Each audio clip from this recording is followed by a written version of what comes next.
misalnya nanti lanjut Pak, ya diminta untuk studi banding ke Temanggung karena di sini pionirnya, betul ya. Mungkin begitu. Makanya kita sejak awal kita sampaikan kepada Pansus, pokoknya kita kepingin untuk Temanggung kayak apa, artinya begitu. Jadi itu. Jadi bahkan saya juga pernah dikasih soft copy-nya tentang Perda sampai lampiran-lampiran pemetaannya. Cuma karena HP-nya hilang modal. Perdanya hilang. Sejak tahun itu. Jadi ini ya Bos sekalian, terus terang kami ingin belajar, kita kepingin bahwa Perda ini juga menjadi monumen bagi Banyuwangi di dalam rangka penataan sektor pertanian, utamanya dalam rangka perlindungan lahan pertanian agar bisa terjaga sampai ke depan hari bisa menjadi produksi pertanian kita tetap stabil kalau lahannya terjaga. Seperti itu.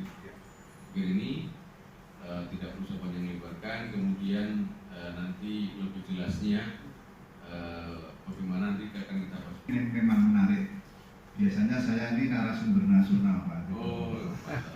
Ya, sampai Makassar, yang BPN itu dikumpulkan, yang isi juga saya.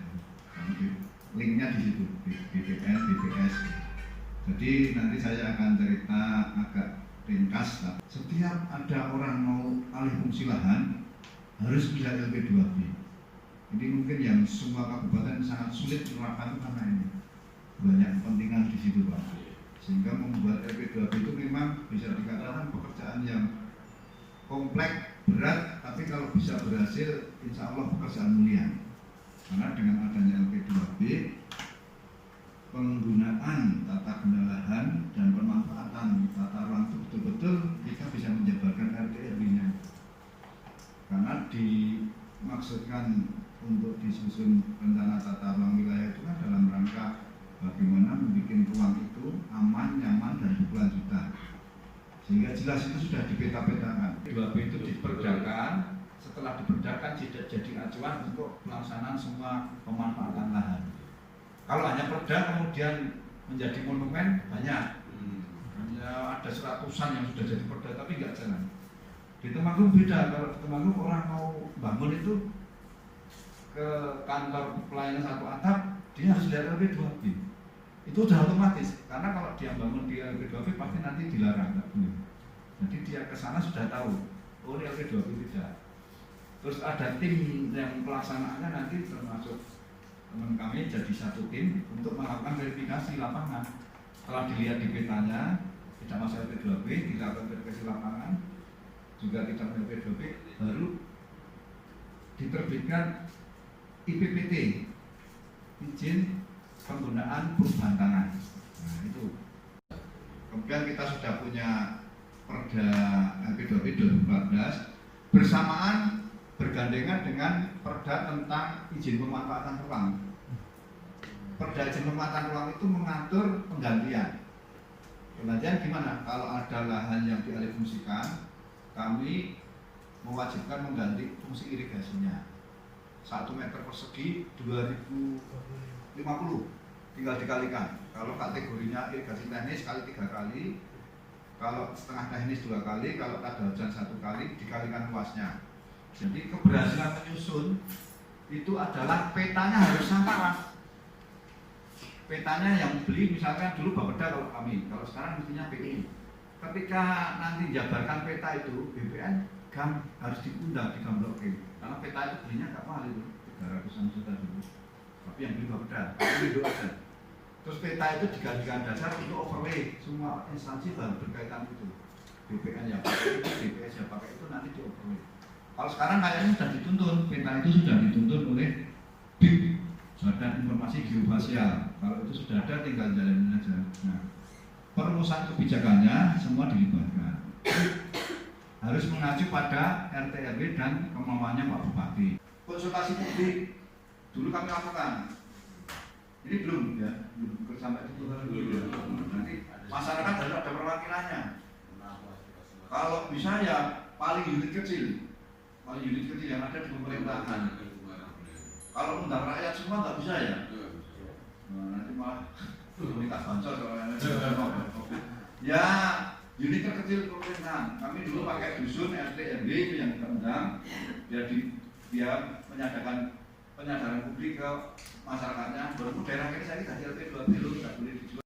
Dari pemerintah, dari negara hadir, terus sengaja banyak protes. dia dipertahankan jadi LP 2B kok nggak ada kompensasi apapun. Ini mereka mesti ribut. Lanjut. Ini kaitannya tadi yang sudah sampai di depan. Boleh kalau itu untuk kepentingan umum atau post major. Post major itu karena bencana, pergerakan tanah, apa segala macam memang mengaruhi tata ruang juga. Lanjut.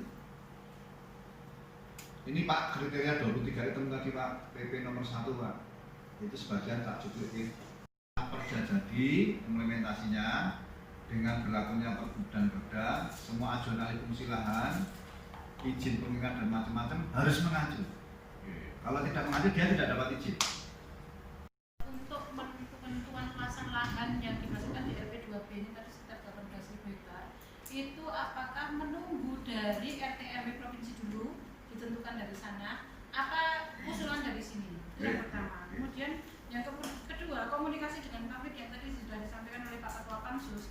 Kita ini kemarin ngeyel bahwa kita ini karena sekarang era transparansi sehingga kita ini ingin sampai terjun ke bawah dan kita tahu luasan lahan termasuk masyarakat yang dikenai karena setelah kita coba tanyakan ke beberapa orang yang mungkin kemungkinan besar lahannya itu dikenai LP2B ini, ternyata mereka tidak tahu. Sehingga tadi sudah disampaikan bahwa di sini sampai di tingkatan yang paling rendah, tingkatan sampai di dusun. Nah ini masyarakatnya apa kepala dusunnya? Jadi komunikasinya seperti apa ini yang kita ingin tahu. Sehingga dari itu butuh waktu berapa lama dan komunikasinya seperti apa sehingga kita ini karena tidak ingin nantinya di kemudian hari itu ribut di kemudian hari seperti yang panjenengan sampaikan. Itu yang kedua. Kemudian yang ketiga masalah lahan pengganti. Jadi lahan pengganti kalau kita kan sekitar dari 64.000 hektar itu ada 54.000 hektar, tapi dari kemarin itu belum disampaikan lahan pengganti itu belum ada. Jadi baru ada sisa 10.000. Jadi bahasanya kan begitu. Jadi kita belum mendengarkan seperti yang disampaikan seandainya lahan ini diganti ada peruntungan lain seperti ada beberapa yang tadi sudah disampaikan di untuk rumah sakit, untuk kebutuhan bandara dan sebagainya. Itu nanti dialihkan itu kan kalau di sini 4.000. Nah ini kriterianya apa saja? Saya sangat terima kasih ketika Bapak paparan yang baru pertama kali ini saya mulai terbuka tahu ya perda ini kalau nggak hati-hati akan ribut. Ya beberapa kali Bapak mengatakan kalau tidak ada kompromi bupati, legislatif dan masyarakat itu akan terjadi keributan.